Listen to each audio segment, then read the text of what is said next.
What's up, guys? This is Dr. Pat from the Springfield Wellness Center, and today I want to talk about disc injuries, and specifically 3 different self-tests you can do to determine if that may be a problem you're experiencing or not. Now, disc injuries are incredibly common and they're incredibly painful. What happens when a disc gets injured is we start first with what a normal healthy disc looks like. So I've got a model here of a healthy disc, and what you can see is that in the middle of that disc there is a jelly-like substance here, and that's called the nucleus. And it's surrounded by these rings of cartilage. And those rings of cartilage keep that nucleus stable and keep it in its proper position. Now, as we move our spine, the nucleus moves in opposition to that. So if I bend forward, the nucleus moves backward. And if I lean backward, it moves forward. So it keeps our center of gravity nice and balanced and makes sure that these discs can absorb the pressure that's placed on them at all times. Now, what ends up happening over time is those fibers, they start to tear. Those cartilage fibers, they start to tear, and it creates inflammation. And when there's inflammation involved, that fluid starts to push and apply more pressure to those fibers, and it continues to push further and further out away from the middle of that disc. Once it finally breaks through that last ring of cartilage, it actually herniates. And what that looks like is something like this. So we can see that nucleus has fully gone through that last layer of cartilage, and now we're seeing irritation in the nerve space there, okay? When that happens, it can cause very, very sharp and shooting pain down the leg, maybe sometimes all the way to the toes. It's incredibly limiting and debilitating condition for people. And so, it's important that you get this kind of problem diagnosed and corrected and treated properly. But there are a couple tests you can do at home just to see if this may be something you're experiencing. So I'm going to go through those here really quick.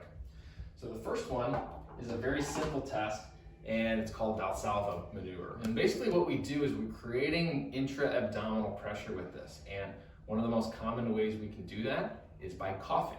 When you cough, you create a sharp increase in pressure very, very quickly. And if you're having a disc problem, this lights up that nerve and it can cause a lot of pain for you.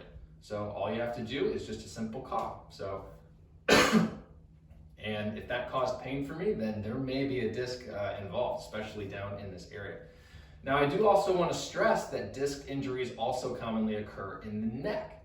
Now, for the purpose of this video, we're using the lower back as an example, but it is common to have a disc injury in the neck as well. And similarly to sciatic pain going down the leg, that can cause pain going down the arm, even into the hand as well. But moving along here with the lower back tests here, the second one that I want to do is called the slump test.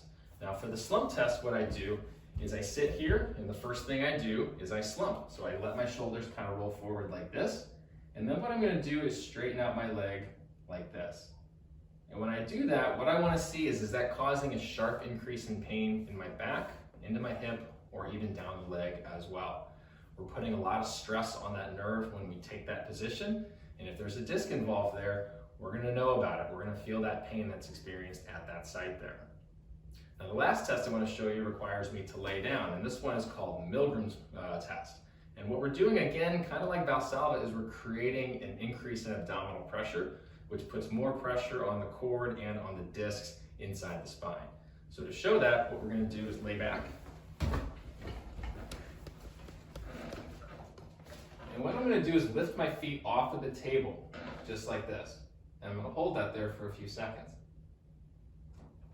So we get a good ab workout when we do this, but if it's causing pain, that could be an indication that there's a disc problem there. Or if you're unable to lift them up because the pain is too great, it's another indication that there may be a disc involved in your lower back.